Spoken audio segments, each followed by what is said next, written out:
All right, everyone, we have Coach here. Coach, will let you get started. Okay, thanks, Jordan. Okay, injury front. Tyson Campbell's in concussion protocol. Rayshon Jenkins is dealing with a groin injury. He's really day to day.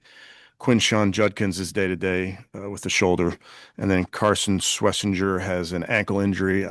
We'll see how he looks coming into out of the bye. But I'd say that's really like a week to week type injury.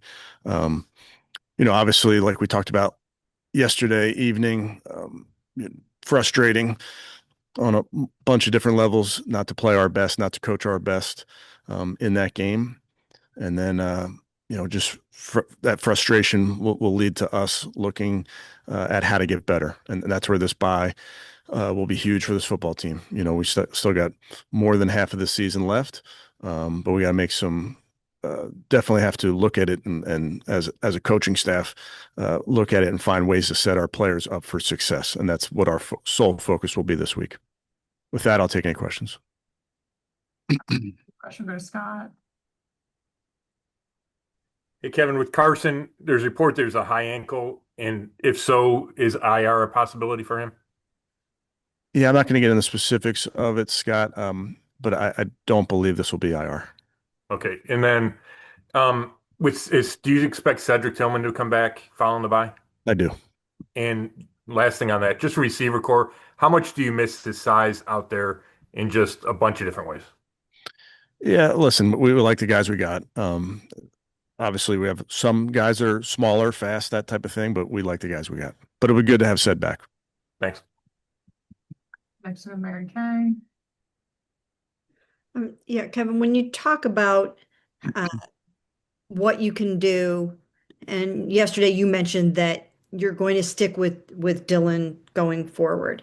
When you talk about looking at every single thing, I mean, is play calling? I mean, like, is that something that you'll look at? Will you think about letting Tommy have a shot at it, or what are some of the things that you actually can do to change things over this spot? Yeah, I think I need to spend time on all those things, Mary Kay. And I think it's by position, we have to be better and we have to put our players in better spots, if you will. And that includes every position. So we'll look at all of it this week and make a decision coming out of the bye. Okay, thank All right, next go to Jeff. Kevin, you and Tommy throughout this have kept saying we have to put our players in better positions. So since you've been trying to do that since the first game, what more can be done?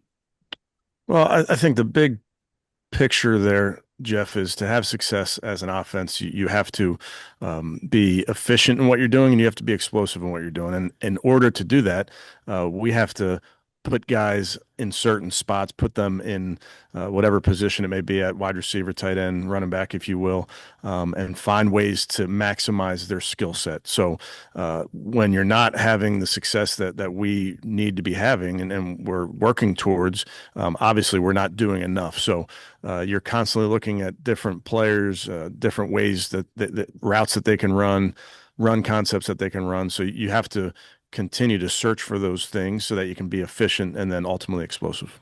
Yeah, thank you. All right, next we'll go to Daryl. Yeah, Kevin, you guys seem to be somewhat excited in the draft to get Dylan Gabriel in the third round, and obviously he's not shown maybe some of those things that you guys saw coming out of college. Just what's been missing in these four starts as far as bringing out some of those traits that really got you guys as an organization excited about him? Yeah, I think it's like as you know, Daryl, this is playing good on offense is about 11 guys on the field and us as coaches doing our job. Obviously, young players will learn in each outing that they're out there. I think Dylan will continue to learn, will continue to get better. But it's really an entire offensive type of thing where we all need to be better. And it doesn't seem like we're going to talk to Andrew this week. But just for you, going back to last season, and it's obviously been a difficult stretch here for the organization. Just, how has this been for you to kind of, get through these growing pains as you guys try and find your footing again? Yeah, it's football. There's ups and downs to a game. There's ups and downs to a season. We'll take a breath here. Players certainly will get refreshed and we'll be ready for the final 9 of the regular season. All right, next we go to Chris. Hey, Kevin, I know we've talked a lot over the last several weeks about the deep passing game. Are you noticing defenses starting to really start to over overload the box, almost dare you to try to throw deep or doing things defensively, because of what you guys haven't been able to do in that aspect of the game? I think every game is different, Chris. Every defense has a different plan week to week. Sometimes it can be disguised. Sometimes it can be like you're mentioning a 7 or 8 man box, but it really we've seen all different types of defenses throughout the season. Thanks. All right, next we'll go to Ashley. Hey, Kevin, a few of the guys were talking about, with the run kind of along those lines, the lack of production on early downs hurting you guys. I mean, how much does that impact the play calling, especially when you're facing so many 3rd and longs, even earlier in the game? Yeah, I think that's a key to being successful on offense, Ashley, is having success on early downs, whether you run or pass it, to either stay out of 3rd down or stay into 3rd and manageable distances. And I think too often in that game, we didn't do a good enough job on 1st down, and that led to not staying on the field. The time of possession was such that we weren't able to, remain on the field, get to plays that we wanted to get to, and you end up running out of time there if you're not doing your job on 1st and 2nd down. And I know you got asked about Jerry yesterday, but just the fact that he didn't get a target until early in the 4th quarter, like what needs to happen to get him involved earlier? And are you guys worried at all about, frustration with him just with how the year has gone? Yeah, I'm frustrated with that loss. I'm frustrated that we don't get the ball to Jerry, our best wide receiver, earlier in that game and throughout that game. Now, are there always reasons for those type of things? Sure, but it's not lost on me that Jerry is our best player at that position, and we have to get him the ball.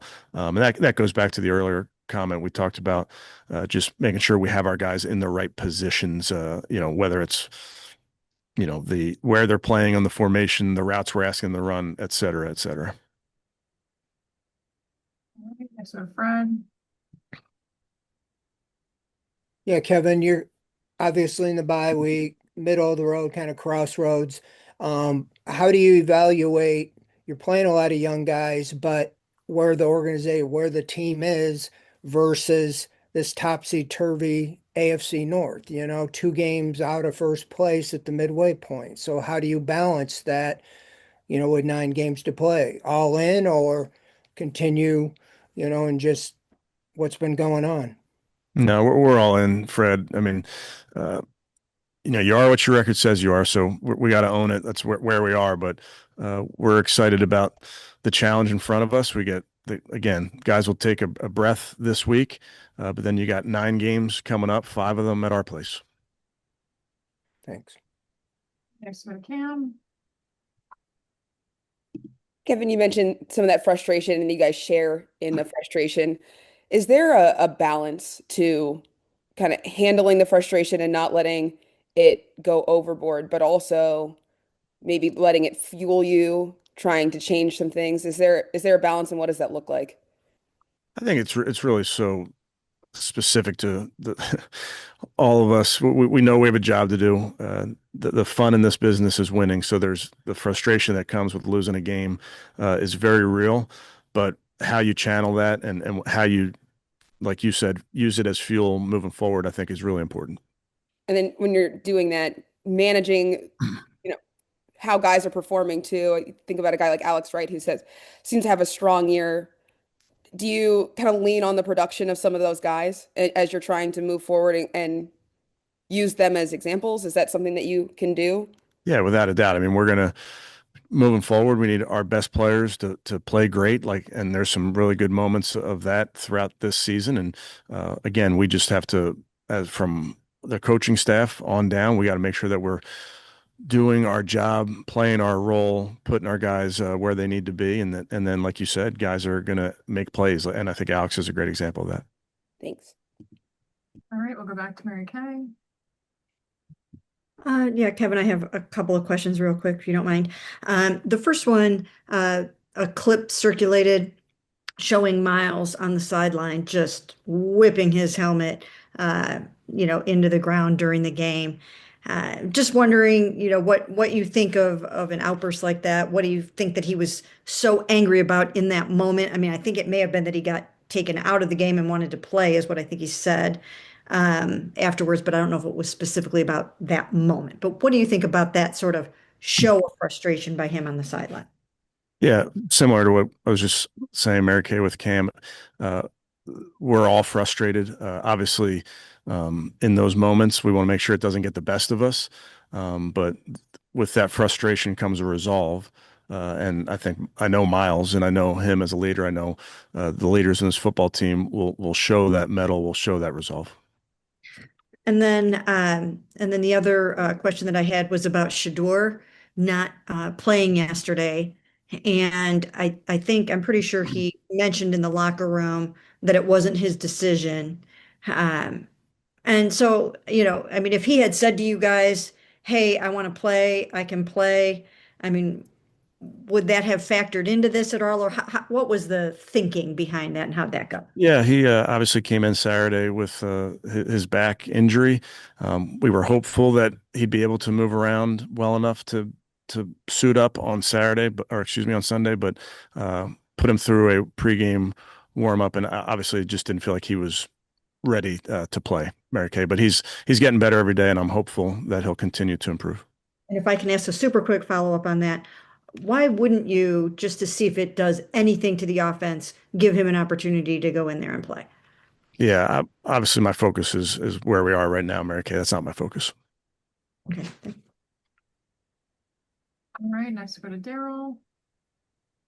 Yeah, Kevin, I apologize for asking a question I normally ask Andrew, but you're here. So with the trade deadline that's coming up here, do you see the team focusing maybe on moves similar to the Greg Newsome, Tyson Campbell trade, where you're more so looking for getting players that can help you now as opposed to picks? And then also, too, what is your role in those conversations when it comes to, looking for help that you need with the roster?